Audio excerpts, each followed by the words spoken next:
सीखेंगे गुणोत्तर श्रेणी का ही nवां पद निकालेंगे, मतलब जीपी का nवां पद कैसे निकाला जाए।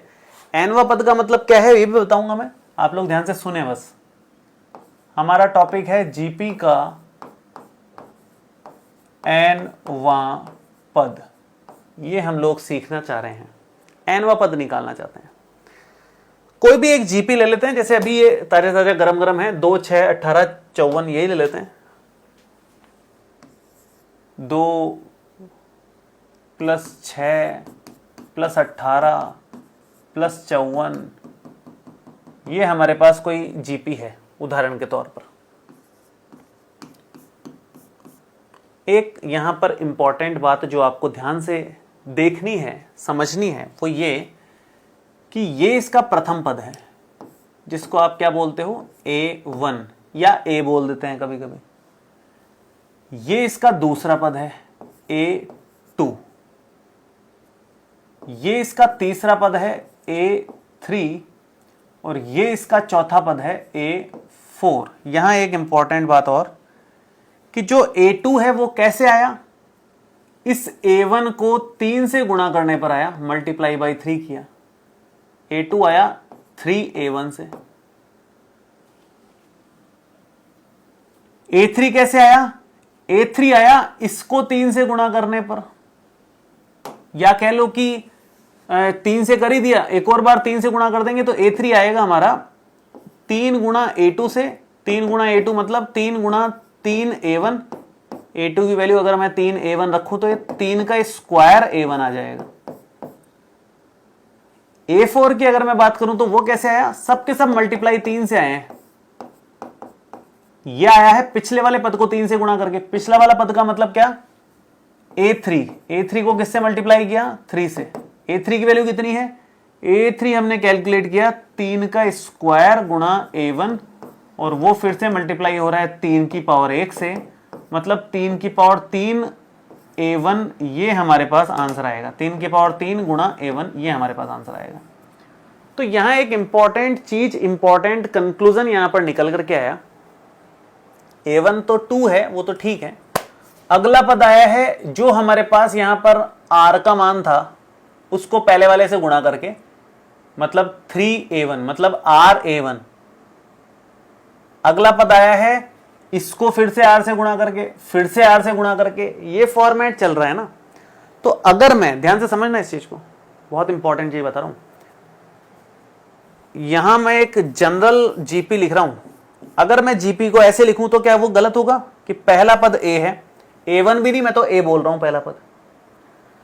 अगला पद कैसे निकालें, अगर आपको R का मान पता है, यहां R क्लियर है आपको, R का मान 3 था। अगर आपको R पता है तो अगला पद कैसे मिलेगा, इसको R से गुणा करके, जैसे इसको 3 से गुणा करके मिला है, तो इस A को R से गुणा करोगे तो AR आ जाएगा, फिर से R से गुणा करोगे तो AR स्क्वायर हो जाएगा, फिर से R से गुणा करोगे तो AR की घात 3 हो जाएगा। समझ पा रहे हो बात को, पहले 3 से गुणा किया, फिर से 3 से गुणा किया, फिर से 3 से गुणा किया, फिर से 3 से गुणा करते करते करते करते आगे तक चलते जाएंगे। 3 मतलब सार्वनुपात R, मतलब प्रत्येक पद R से गुणा करते करते करते करते आगे मिलता चला जाएगा। तो अगर पहला पद A है या A1 है, जो भी आप बोलो उसको, तो अगला पद A गुणा R, अगला पद इसको R से गुणा करने पर मिलेगा, अगला पद इसको R से गुणा करने पर मिलेगा, अगला पद और निकालना है तो A गुणा R की घात 4 बनेगा। ऐसे बढ़ते बढ़ते बढ़ते बढ़ते n वे नंबर पे क्या आएगा वो हमें चेक करना है, वही हम जानना चाह रहे हैं। अब थोड़ा ध्यान से सुनना मेरी बात, जो भी मैं कहना चाह रहा हूं, है ना।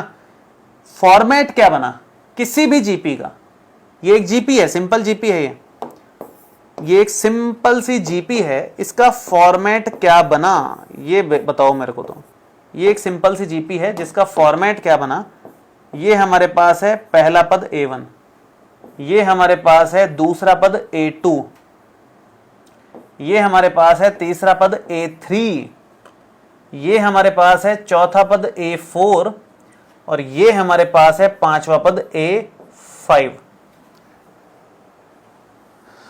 आप तो यहां से देखो, अगर सबके पास A तो है ही, ए सबके पास है, तो जो आखिरी पद आएगा, जो एनवा पद आएगा, अगर मैं ये एनवा पद लिखना चाहूं, एनवा पद आएगा तो उसके पास भी ए तो होगा ही, ए की कमी कहीं नहीं है, ए सबके पास है यहां पर, तो लास्ट वाले के पास भी ए तो आएगा, इसमें कोई डाउट नहीं है। ठीक है, अब बात है आर की घात कितनी आएगी, बदल क्या रही है आर की घात।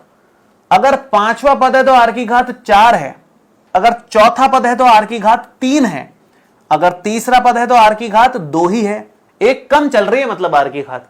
पांचवें पद में आर की घात केवल 4 है, चौथे पद में आर की घात एक कम 3 है, तीसरे पद में आर की घात एक कम कर दी 2 है, दूसरे पद में आर की घात एक कम 1 है, पहले पद में आर की घात एक कम 0 है। 0 घात का मतलब कुछ नहीं है। तो वैसे ही अगर एनवा पद है तो आर की घात कितनी होनी चाहिए, एक कम, मतलब n-1। यही बस निकालना चाह रहे थे हम लोग, एनवा पद निकालना चाह रहे थे जीपी का, वो निकल चुका है। तो जीपी का एनवा पद क्या आएगा, यही एनवा पद है। जीपी के एनवें पद का सूत्र होता है an बराबर a इंटू आर की पावर में n-1, और ये एक इंपॉर्टेंट सूत्र है, ऐसा वैसा सूत्र नहीं है, इस पर थोड़ा सा ध्यान रखना।